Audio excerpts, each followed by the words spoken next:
इस बच्चे ने बड़ा खूबसूरत सवाल पूछा कि आप आईएएस एलाइड की नौकरी छोड़ के टीचिंग में क्यों आ गए।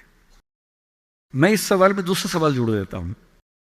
हमारे सामने प्रेम सिंह जी बैठे हैं, मुख्यमंत्री जी बैठे हैं, वो टीचिंग की नौकरी छोड़ के पॉलिटिक्स में क्यों आ गए। दो एग्जाम्पल्स हैं आपके सामने। इन दोनों में एक तारतम्य है, एक रिदम है, एक लय है दोनों में। वो टीचर बने, उनको फील हुआ कि उनका स्वधर्म टीचिंग से ज्यादा कुछ और है। मैं आईएएस एलाइड में आया, मुझे लगा कि मेरा स्वधर्म इससे ज्यादा टीचिंग में है। स्वधर्म क्या होता है?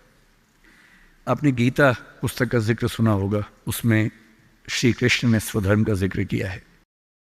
यहां बहुत सारे बच्चे बौद्ध समाज से होंगे, महात्मा बुद्ध ने भी इस बात पर खूब जोर दिया है। सारे धर्मों, सारे दर्शनों का जो सार है वो ये है, हर व्यक्ति हर काम के लिए फिट नहीं होता है। दो चीजों पे गौर करना है। पहला, मैं क्या अच्छा कर सकता हूं, मैं कैपेबल किस चीज के लिए हूं। दूसरा, मुझे क्या करने में मजा आता है। और जहां इन दोनों का इक्विलिब्रियम हो, जहां ये दोनों बातें मिल जाएं, वो आपका स्वधर्म है। यानी जैसे मैं सिंगर बनना चाहता था, पर मैं इतना गंदा गाता हूं कि मैं जब घर में गाता था मेरे पेरेंट्स बोले तो मैं भारतीय सेना में चले जाना चाहिए, बिना बंदूक के विदेशी की तरह देख के गा देना, बस वैसे ही मर जाएंगे सारे के सारे। सही बात है भाई, ये भी ठीक बात है। तो मेरा मन था कि मैं सिंगर बनूं, पर गला कौवे जैसा भगवान ने दिया, कोयल जैसा नहीं दिया, तो मैं सिंगर नहीं बनूंगा। मेरे मन से क्या होता है, अच्छा लगने से क्या होता है भाई, सुने भी तो कोई मेरी बात को, मेरे गाने को सुने भी तो सही कोई। तो मेरा मन क्या करता है काफी नहीं है। दो चीजें हैं, मैं क्या कर सकता हूं। मैं बचपन से स्कूल में डिबेटिंग करता था, मेरे पेरेंट्स ने मुझे बड़ा सपोर्ट किया, और बचपन से ही मेरे पेरेंट्स ने, टीचर्स ने कहा कि तुम कुछ ऐसा करना कि मंच पर रह सको, पॉलिटिक्स में जाओ, एमपी बनो। तब मेरा मन भी पॉलिटिक्स में आने का था, स्कूल लाइफ में बहुत ज़्यादा मन था उस समय, बाद में नहीं रहा। तुम पॉलिटिक्स में जाओ, तुम वकील बनो, क्योंकि जब कोर्ट केस लड़ोगे तुम्हें बोलने की ताकत भगवान ने दी है, उसका इस्तेमाल करो। या टीचर बनो। टीचर की छवि हमारे समाज में बहुत अच्छी नहीं होती थी, हालांकि मेरे पेरेंट्स टीचर ही हैं दोनों, पर हमारे समाज में टीचर की छवि होती है। और हमारे देश का दुर्भाग्य है कि जो प्रोफेशन देश को गढ़ता है उसकी छवि बहुत अच्छी नहीं है। टीचर बनना बहुत लोगों का सपना नहीं है, मेरा तो है। और मेरा स्वधर्म, मैंने महसूस कर लिया कि मेरा स्वधर्म टीचिंग है। और स्वधर्म का मतलब वही दो बातें जो मैं कर सकता हूं और जो मैं करना चाहता भी हूं। आपके मुख्यमंत्री जी अच्छे टीचर रहे होंगे, पर उनको बार बार मन में आता होगा कि मैं जनता के बीच जाकर उनके साथ काम करके क्यों ना कुछ ऐसा करूं कि पॉलिसी मेकिंग में आऊं।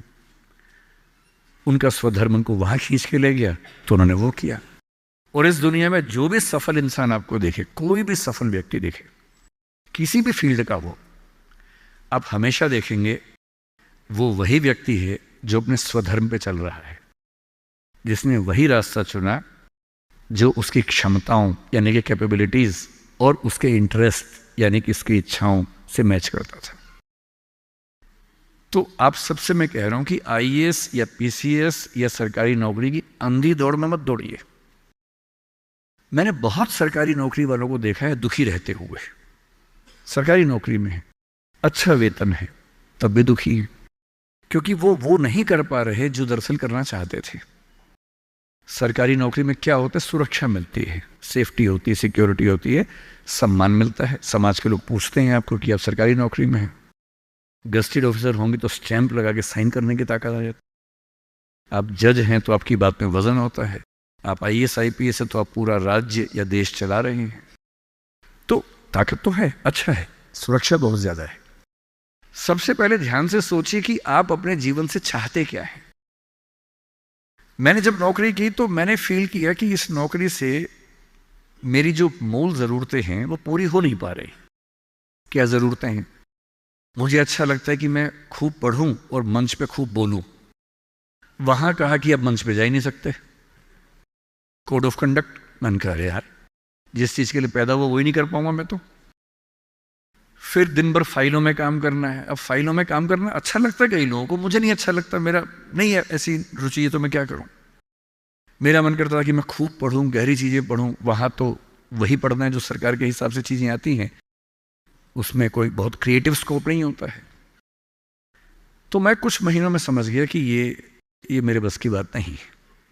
और मैं आपसे एक लिटमस टेस्ट कहता हूँ, अपने पेरेंट्स से अकेले में बात करना। देखिए मैं बहुत ज़्यादा बोलता हूँ, जब आपको लगे ज़्यादा हो गया आप इशारा कर देना, मैं चुप हो जाऊँगा वहाँ पर, है ना। मैं भूल जाता हूँ कि मैं कितने घंटे बोल चुका हूँ तो आप हिंट कर दीजिएगा। आज घर जाके अपने पेरेंट्स से बात करना और एक बात पूछना उनसे, अकेले में बात करना, सबके सामने नहीं। स्पेशली अगर आपके पापा किसी नौकरी में हैं या मम्मी नौकरी में, जो भी नौकरी में, उनसे पूछना। उनसे कहना कि पापा आप नौकरी में खुश हो, ये बोल के चुप हो जाना। ये मम्मी आप नौकरी करती हो सरकार में या प्राइवेट, जहां भी करती हो, ईमानदारी से बताओ, मेरे सिर पे हाथ रख के बताओ कि आप खुश हो। तो पहले वो 2-4 मिनट गोल मटोल बात करेंगे। हाँ बेटा क्या कह सकते हैं बेटा, हाँ ठीक ही है बेटा, सब बढ़िया चल रहा है बेटा, ऐसी ऐसी बात करेंगे। आप 2 मिनट के बाद फिर उनका हाथ पकड़ के अपने सिर पे रख देना। अब बोलना, आपको मेरी कसम में झूठ बोला तो मर जाऊंगी, मर जाऊंगा। झूठ मत बोलना, सच्ची बताओ आप खुश हो। 2-4-5 मिनट के बाद उनके आंसू निकल जाएंगे या आवाज भर आ जाएगी उनकी। और मैं गारंटी दे रहा हूं, आप 10 में से 9 पेरेंट्स कहेंगे बेटा खुश तो नहीं है, पर क्या करें, क्या करें। तुम्हारा करियर बनाना है, तुम्हारी जिंदगी ठीक रहे, नौकरी छोड़ भी तो नहीं सकते। शायद बाद में जो पीएफ है उसके पैसे मिलेंगे, तुम्हें कॉलेज में पढ़ाना होगा, फीस इकट्ठी करनी होगी, घर बना के देना है, तुम्हारी शादी होगी, कैसे करूंगा, कैसे करूंगी। आप उनसे पूछना कि अगर आप 20 साल पीछे जा सको अपने इतिहास में, टाइम मशीन में आपको बिठा दिए, 20 साल पीछे ले गए और आपको 2 ऑप्शंस मिले, एक यही नौकरी करने का, एक कुछ और करने का, और ये एज्यूम करते हैं कि फाइनेंशियल सिक्योरिटी उतनी ही आपके पास रहेगी जितनी नौकरी में थी, एज्यूम कर लेते हैं। आप क्या करना चाहेंगे? गारंटी से बता रहा हूं, मजाक नहीं कर रहा हूं, गारंटी दे रहा हूं कि 10 में से कम 7 या 8 कहेंगे मैं वो रास्ता चुनना चाहूंगा, ये नहीं चुनना चाहूंगा। इसलिए सिर्फ सिक्योरिटी जिंदगी में काम नहीं आती है, जिंदगी में बहुत कुछ काम आता है। और आपकी जनरेशन के सामने इतनी अपॉर्चुनिटीज हैं। हमारे सामने तो क्या था, हमने जब कॉलेज पास किया तो लोगों से पूछा आप क्या करें, तो लोगों ने कहा 2-3 रास्ते हैं, एक रास्ते आईएएस बन जाओ, एक है टीचर बन जाओ, एक वकील या जज वाला रास्ता है। तो हमने 2 रास्ते चुन लिए, टीचर और आईएएस। टीचर का चुना इसलिए मैंने एमए किया, एमफिल किया, पीएचडी किया, यूजीसी नेट जेआरएफ का एग्जाम दिया कि ठीक है टीचर बन जाएंगे। तब तक आईएएस में इसमें लाइट में हो गया, तो वहां जाके देख लिया। जल्दी ही समझ में आ गया कि दोनों में उतना मजा नहीं आ रहा है, तो दोनों छोड़ दिया। लेकिन उस समय छोड़ दिया। अगर 2-4 साल कर लेता तो आज तक वही कर रहा होता, क्योंकि वो जो सुरक्षा है ना, दलदल जैसी होती है, एक बार दलदल में घुस गए, बाहर निकलना बड़ा मुश्किल है। लेकिन आपकी जनरेशन का सोचिए, जब मैं अपने आसपास देखता हूं, मेरे बहुत सारे दोस्त सोशल मीडिया पे काफ़ी सक्सेसफुल हैं, फिल्म इंडस्ट्री में हैं। उनमें से एक ने मुझसे पूछा कि सर मैंने 30 साल नौकरी की है और मैं अपनी फील्ड में लगभग टॉप पे हूं। मान लीजिए मैं आपसे पूछूं, ये प्राइवेट सेक्टर की बात है, एक टीवी चैनल के टॉप व्यक्ति के बारे में बता रहा हूं मैं आपको। उसने कहा कि अगर मैं आपसे पूछूं कि मैंने ठीक किया या गलत किया, तो आप क्या सलाह देंगे? मैंने कहा सलाह तो मैं क्या आपको दूंगा, आप मुझसे बड़े हैं, सलाह तो मैं आपसे ले लेता हूं बल्कि, लेकिन अगर आप मेरा ओपिनियन चाह रहे हैं तो मैं आपको केवल एक बात बता के समझाता हूं। मेरा अपना मानना यह है कि नौकरी अच्छी है, नौकरी से अच्छा है उद्यम, एंटरप्रेन्योरशिप या सेल्फ एम्प्लॉयमेंट। ये बात मैंने कई मंचों पे कही है। कुछ दिन पहले मैं दिल्ली का एक बहुत प्रतिष्ठित कॉलेज है, Shriram college of commerce, SRCC, वहां मैं गया था। और मैंने बड़ा खुल के कहा कि स्टार्टअप करना नौकरी करने से बेहतर क्यों है, एक आर्गूमेंट दिया। वहाँ एक आर्गूमेंट छूट गया था, आज मैं आपको वो आर्गूमेंट बताता हूँ।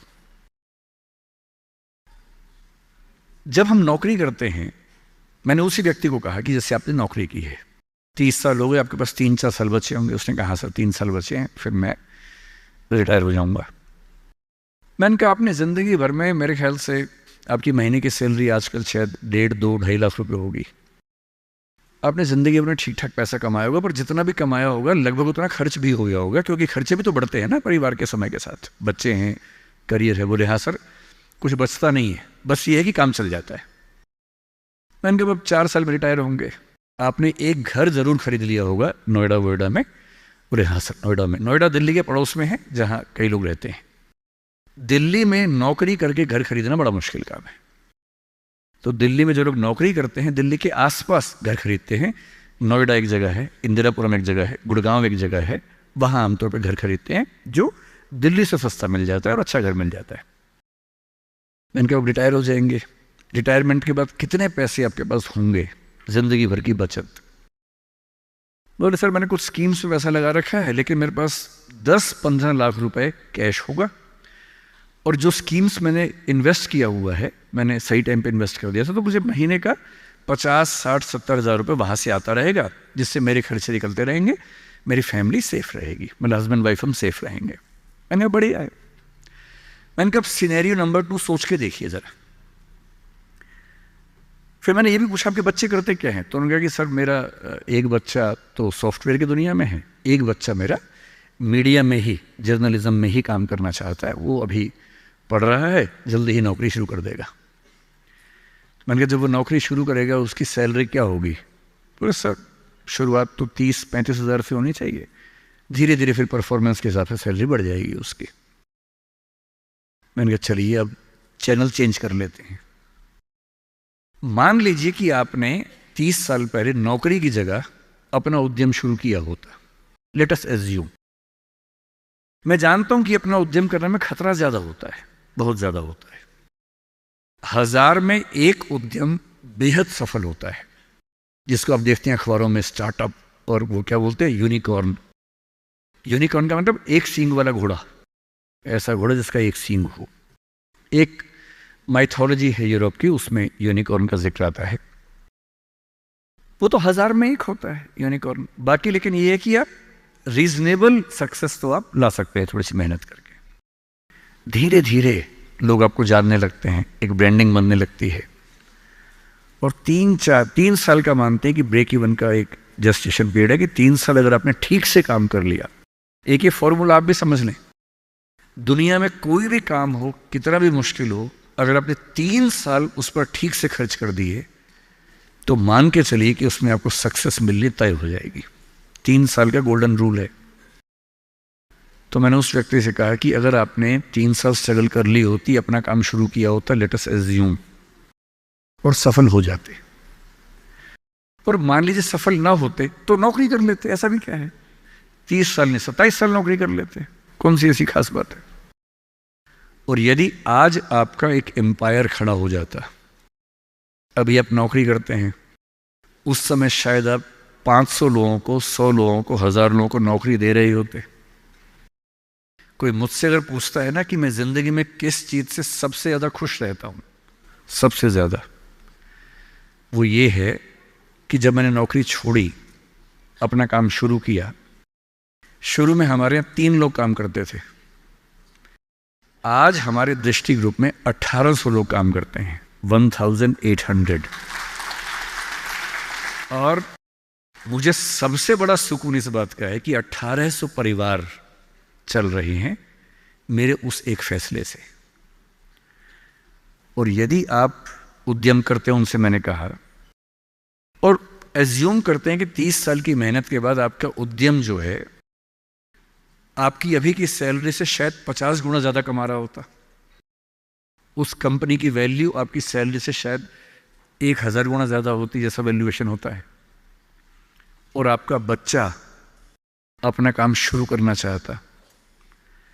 आज आप 2.5 लाख रुपए कमाते हैं, आपका बच्चा 30,000 से शुरू करेगा, पूरी स्ट्रगल वैसी की वैसी करेगा। अगर आप उद्यमी होते आपका बच्चा वहां से शुरू करता जहां आपने छोड़ा है, और पूरी एक पीढ़ी की मेहनत आपको एक्स्ट्रा मिलती जो अब नहीं मिलेगी। इसलिए नौकरी अच्छी है, पर नौकरी इतनी अच्छी भी नहीं है कि उसके लिए पागल हो जाना है। करेज क्यों नहीं आ सकता हमारे अंदर, साहस क्यों नहीं आ सकता है? कम से कम एक चांस लेने के लिए, खतरा उठाने के लिए, ट्राई करने के लिए क्यों नहीं कोशिश करनी चाहिए? और इसलिए मैं आप सबसे जो कहना चाह रहा हूं वो ये, अपने स्वधर्म को ठीक से पहचानिए। आप जीवन से क्या चाहते हैं ठीक से पहचानिए। अगर आप चाहते हैं पैसा कमाना, तो सबसे अच्छा है अपना उद्यम, अपना स्टार्टअप, अपना बिजनेस, अपना काम, सेल्फ एम्प्लॉयमेंट। अगर आप चाहते हैं पावर, कि मैं कुछ करूं तो दुनिया को दिखे, तो सिविल सर्वेंट बनिए, जज बनिए, पॉलिटिक्स में आइए। पॉलिटिक्स एक ऐसी चीज है जहां आप समाज को सबसे ज्यादा बदल सकते हैं, सबसे ताकत के साथ बदल सकते हैं। यदि आपको चाहिए जीवन में शांति, सुकून, तो फिर एक ऐसी नौकरी या एक ऐसा उद्यम जैसे खेती का काम। आप तो सिक्किम में रहते हैं, मैं कल आते हुए रास्ते में सोच रहा था कि सिक्किम के युवा अगर अपना स्टार्टअप शुरू करें ऑर्गेनिक फार्मिंग का ही, आपको अंदाजा नहीं है दिल्ली में क्या हाल है। दिल्ली में किसी शॉप के ऊपर लिख दीजिए ऑर्गेनिक फार्मिंग के प्रोडक्ट्स मिलते हैं, वहां लाइन लग जाती है, लोग पागल हो जाते हैं। वो केमिकल पेस्टिसाइड्स और केमिकल फर्टिलाइजर्स खा खा के इतने पगला चुके हैं हम लोग, जिस शॉप पे लिखा हो ऑर्गेनिक प्रोडक्ट्स, मतलब अजीब हाल हो जाता है। सिक्किम के युवा, जब आपका स्टेट दुनिया का पहला स्टेट ऐसा है जहां ऑर्गेनिक फूड मिलता है सिर्फ, आपके पास तो दी हुई ब्रांडिंग है पहले से, उस ब्रांडिंग का इस्तेमाल करके अगर आप दिल्ली में, और दिल्ली ही क्यों, दुनिया भर में, आजकल तो एक एप्लीकेशन बनानी है, ऑनलाइन ऐप बनानी है, दुनिया भर में प्रोडक्ट सेल करना है। और अगर आप ऐसा कोई प्रोडक्ट लाएं और सिक्किम में 10-20 यूनिकॉर्न खड़े हो जाएं, यूनिकॉर्न का मतलब है एक ऐसी कंपनी जिसकी वैल्यू $1 बिलियन की है। $1 बिलियन का मतलब आज के ज़माने में होता है लगभग 10,000 करोड़ रुपए या 9,000 करोड़ रुपए। वैल्यू, इनकम नहीं, वैल्यू, कंपनी की वैल्यू इतनी है। और ये आजकल बहुत मुश्किल नहीं होता है, बस 2-3 साल की गंभीर स्ट्रगल। फिर कल मैं एक बात और सोच रहा था, जब मैं बागडोगरा से यहां आया, मैंने कल महसूस किया कि जो north eastern part of country है, जिसमें सिक्किम भी है, बाकी राज्य भी हैं, हम तो दिल्ली में रहते हैं। मुझे दिल्ली से कहाँ जाना होता है, मैं बॉम्बे अक्सर जाता हूँ, इलाहाबाद जाता हूँ, लखनऊ जाता हूँ, जयपुर जाता हूँ। जहाँ भी जाना होता है, अगर मैं सड़क से जाऊँ तो कुछ घंटे, बॉम्बे तो अब 12 घंटे का हो जाएगा, पहले 24 घंटे का था। और फ्लाइट हर जगह की है, फ्लाइट में बैठे 2 घंटे बॉम्बे, 1 घंटा इलाहाबाद, आधा घंटा लखनऊ, आधा घंटा जयपुर, बात खत्म, पहुंच गए। अब मैं सिक्किम आना चाह रहा हूं, कल को शायद मैं अरुणाचल जाना चाहूं, नागालैंड जाना चाहूं, मैं बहुत आसानी से पहुंच नहीं पा रहा हूं। ये दिक्कत तो सब लोगों के साथ है। आपका दिल्ली के साथ, देश के बाकी हिस्सों के साथ कांटेक्ट इतना कमजोर है, चिंता की बात है। पर यह चिंता केवल सरकार के लिए क्यों है? एक रास्ता भी तो है। कल मैंने रास्ते में एक चीज सोची, आपसे शेयर करता हूं, शायद आप में से कोई इस रास्ते पर चलना चाहे। हवाई जहाज तो उसके लिए बहुत बड़ी पट्टी चाहिए होती है। मुझे पता है कि यहां पड़ोस में एक हमने एयरपोर्ट बनाया है जो मौसम की वजह से कम चल पाता है। हेलीकॉप्टर एक बहुत बड़ा स्ट्रक्चर होता है जिसको मैनेज करना आसान नहीं होता है। अगर आप टेक्नोलॉजी को ठीक से समझते हो तो अभी दुनिया के कुछ देशों में एक्सपेरिमेंट्स हुए हैं, एक्सपेरिमेंट सक्सेसफुल हो चुके हैं। आप यूट्यूब पर सर्च कीजिए, मिल जाएंगे आपको। क्या एक्सपेरिमेंट है? एयर टैक्सी का, हवाई टैक्सी। कई कंपनियों ने अलग अलग तकनीक से यह प्रयोग करके देख लिया है। उबर इस पे कुछ एक्सपेरिमेंट्स कर रहा है। हमारे प्रधानमंत्री श्री नरेंद्र मोदी की बात भी उबर कंपनी के मालिक से 3-4 साल पहले हुई कि उबर टैक्सी हम चलाएंगे, एयर टैक्सी चलाएंगे दिल्ली में जल्दी ही। दिल्ली से गुड़गांव जाने में 1 घंटा लगता है, एयर टैक्सी 8 मिनट लेगी मैक्सिमम। टैक्सी कैसे काम करेगी? आपने ड्रोन देखे हुए हैं, हेलीकॉप्टर भी तो इस तरह का ड्रोन ही होता है। एक कार जैसा इंस्ट्रूमेंट है जिस पे 4 पंखे लगे हैं, वो ड्रोन बन के उड़ता है और एक जगह से दूसरी जगह ले जाता है। बैटरी ड्रिवन चीज़ें भी आने शुरू होने वाली हैं, जो कि बहुत कॉस्टली नहीं पड़ती हैं ऑपरेट करने में। मैं कल ही सोच रहा था कि नॉर्थ ईस्ट में अगर कुछ ऐसे युवा हो, कुछ सिक्किम में हो, कुछ अरुणाचल में हो, नागालैंड में हो, त्रिपुरा, मिजोरम, मेघालय में हो, और मिलके कुछ ऐसी कंपनियां बनाएं सरकार की पॉलिसी से बात करके, और मेरे ख्याल से सभी राज्यों के मुख्यमंत्री दिल्ली में बात करेंगे ही करेंगे। सिविल एविएशन मिनिस्ट्री से, होम मिनिस्ट्री से परमिशन जो रिक्वायर्ड है वो लेने के बाद ऊबर जैसी कंपनियों से टाई अप करके जैसे भी करना चाहें, अगर हमारे पास एयर टैक्सी का एक अच्छा मॉडल बन जाए। कल जब मैं तीस्ता के पास से निकला, मैंने अपने ड्राइवर साहब से पूछा, क्योंकि पुल एक दो टूट गया बता रहे थे, बहुत मिट्टी मलबा जमा था। मैंने उनसे पूछा कि जैसे नदी के सामने जो गांव है, अगर मुझे यहाँ से वहाँ जाना हो, पुल तो टूट गया, कैसे जाएंगे? उन्होंने बताया कि यहाँ से वहाँ जाने के लिए 50 किलोमीटर पीछे जाके एक पुल पार करके आना पड़ेगा, क्योंकि अभी पुल टूट गया है। और मैं सोच रहा हूँ कि मान लीजिए इस नदी के इधर और उधर 2 दोस्त रहते हों, या किसी बच्चे का घर इधर है, स्कूल उधर है, अब वो कैसे जाएगा? और ऐसा क्यों ना हो कि इस राज्य की भौगोलिक स्थितियों को देखते हुए हमारे पास एयर टैक्सी के छोटे छोटे मॉडल्स बहुत जगहों पर हों, जो बहुत कम फीस पर वो सारा डिस्टेंस ट्रेवल करने में हेल्प करते हों। और ये उद्यम बाकी राज्यों के लोग यहाँ के करें, क्या इससे बेहतर नहीं है कि सिक्किम के बच्चे ये उद्यम करें? और सिक्किम के टूरिज्म के डेवलपमेंट में सिक्किम को फ़ायदा हो, ये तो होना ही चाहिए।